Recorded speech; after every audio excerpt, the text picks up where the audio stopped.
Welcome to the Write Good Books podcast, the audio companion to writegoodbooks.com, with your host Jason Bougger. Hey, it's Jason. It's great to be back at the podcast. I'm here with Scott, and I'd like to give a quick shout out to Scott for filling in last week all by himself while I was out sick. So thank you, sir. I'm just happy you have a voice again. Yeah, I'm surprised. I thought that was it for a while there.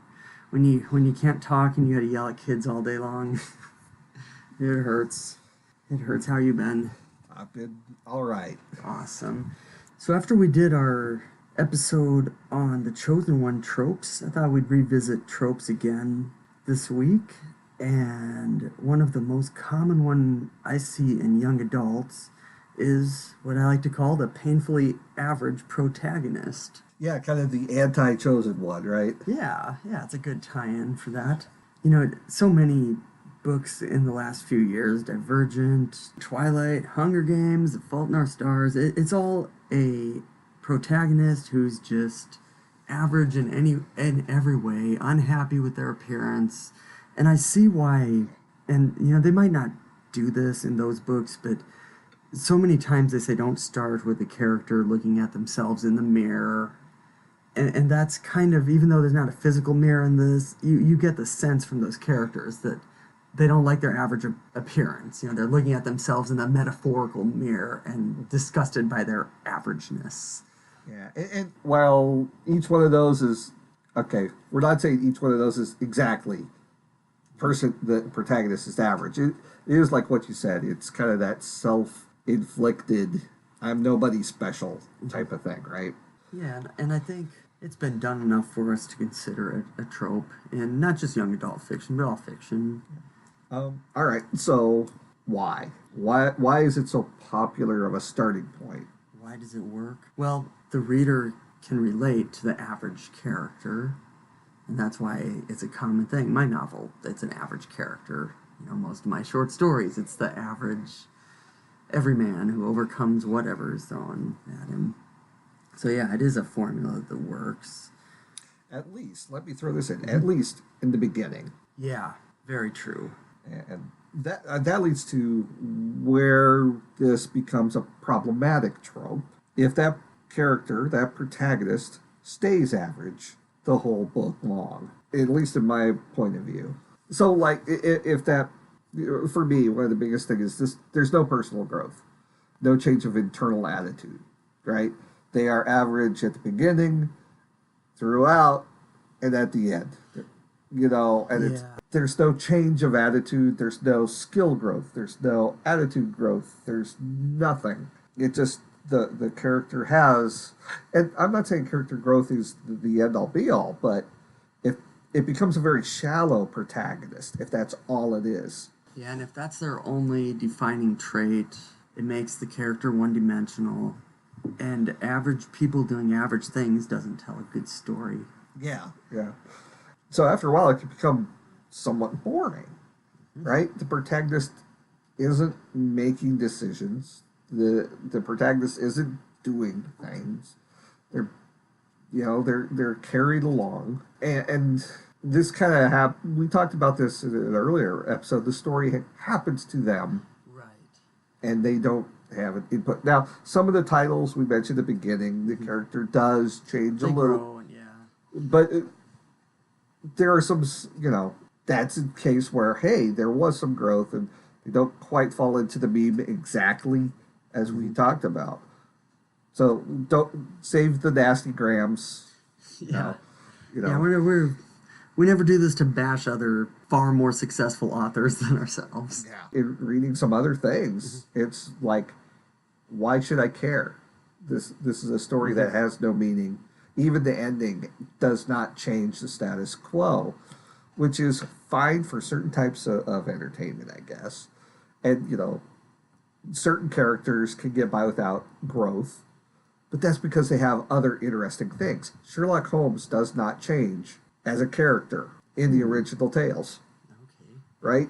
But there's enough character quirks and enough character skills to make up for that. A completely average protagonist that remains average throughout, I think leads to a boring story. Yeah, a boring and in a lot of ways predictable story, that they don't influence the plot, and like you said, the plot happens to them instead of them driving the plot. And another trope that falls on to these type of characters that I really am tired of seeing is when it's the average protagonist, either gender, male or female, and then they have the insta love for the off the charts attractive secondary character. And I feel like I see that in a lot of young adult novels now. But really, that probably goes back all the way to the fairy tales of lore. Yeah. Well, I think for me, reading some stories that have that type of thing, all of a sudden the protagonist becomes all about that relationship. And it's all about that other person. And again, there's no agency, there's no goals for the protagonist. Everything now becomes the identity of love interest, right? The story is about this character, the protagonist, and yet nothing about the character or nothing about what's going on has to do with the character, the protagonist itself. It's about the love interest and how they are smitten, and everything's about them. So, yeah, and you said insta-love, right? That's, well, okay, there's instant attraction. Yes. There could be that. But now, all of a sudden, you go from 0 to super soulmate without any of the intervening discussion and revelation about each other and the typical relationship stuff, which could make an interesting story, is all bypassed. You go from first contact to soulmate in the span of 2 seconds. Yeah, within the same page, all of a sudden your narrator or your main protagonist, anything else that was going on is all of a sudden secondary to she wants to get that guy.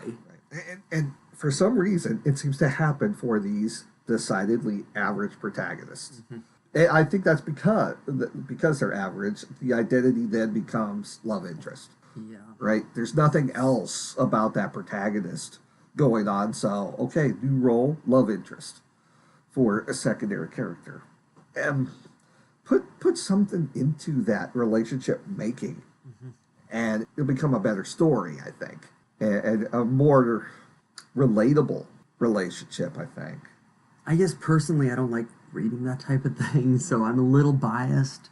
Yeah, we're not the target audience for those books. Yeah, that's what I was thinking. It's like, well, maybe, if you're marketing a young adult romance, but still, is that...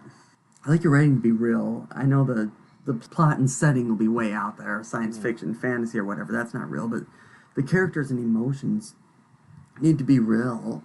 And I feel like when the lead character just sees somebody and all of a sudden, hey, nothing else matters except me getting together with this person that I just met 2 paragraphs ago, that's not real to me. And neither is the target of their attraction sometimes. That's what I really don't like. It's when you've got, and just because I've read more of these, a female lead, and she just all of a sudden sees a guy and, oh, I haven't even said a word to him, and now I'm in love with him, and now the whole direction of my life is to get to him. That's damaging to more things than just fiction. And that's not to say it doesn't happen. Right. As far as the emotional impact, especially in YA and dealing with teenagers, that in and of itself, that emotional, here's the person for me for the rest of my life. Not saying, forgive me if I'm speaking for both of us, correct me if I'm wrong. We're not saying that part's not the realistic part. It's that both sides instantly, everything is about that. And in the writing, in the story, in what we are actually reading, has no back and forth or change or anything. It's like, for me, for it to be more realistic, you need to show some of that relationship building. Yeah. Even if the feeling is insta love, show some of that as opposed to, I have no purpose. And like you said, it is kind of damaging outside the stories if we say this is a healthy relationship Oh yeah, to be obsessed with someone. to be obsessed, right? So, And it sort of goes back to the painfully average protagonist. If he or she feels so painfully average, and then they project whatever they think they lack about themselves onto another character, I suppose you could do some kind of psychological experiment with that. But yeah, but do something with it, right? I think that's our message out of this, is like, do something with, whether it's their love interest part, if you're writing that, or it's something with a plot or something. Give this decidedly average protagonist something, and make it, you may be thinking, hey, I know their whole backstory. To get it in the story, put it in words on the page. I've had discussions with someone where they wrote something like this, and what they held back from the pages was decidedly more interesting of a story. They left it all out. They thought, well, no one wants to hear this. It's like, no, it would make it a more interesting and actually a little bit more relatable story. So get some of that detail in there.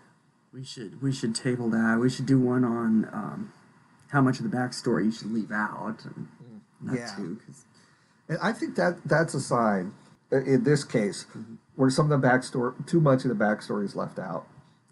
And that creates a very shallow protagonist. And that's really the heart of this problem, is you don't want one-dimensional protagonists that turn off your readers. I would like to see something like that where they explore some of that, this doesn't make sense, but I can't deny how I'm feeling. Oh, yeah. Right? Even that type of thing.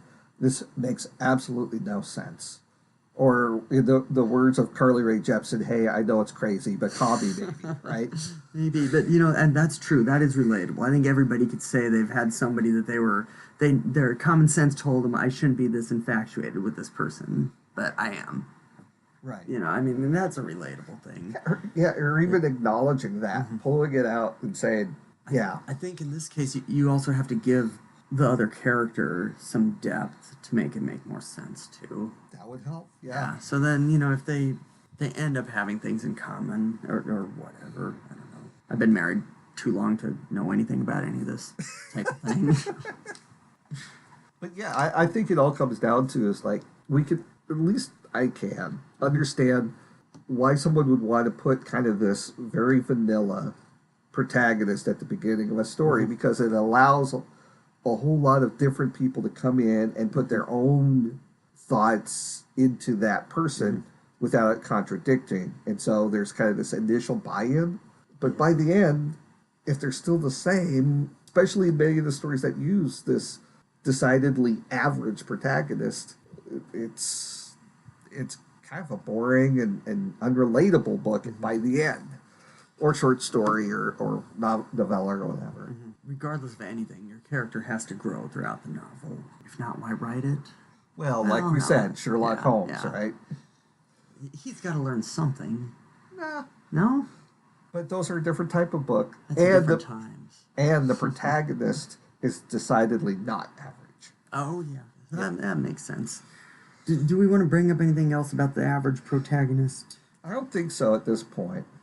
But maybe after a while we might think about it and bring something for it. Or if our listeners want to debate our decidedly average position on this, very true, they should let us know. We got a feedback form on the web at writegoodbooks.com/podcast. And that's actually a good segue to call it this week. So this is the end of our decidedly average episode. Yes, it is. If you would like to support us, we would really appreciate it, as we appreciate our listeners. Check out patreon.com/writegoodbooks. And if you're listening on YouTube, do us a favor and click that big red subscribe button. So until next time, thanks, and we'll see you later.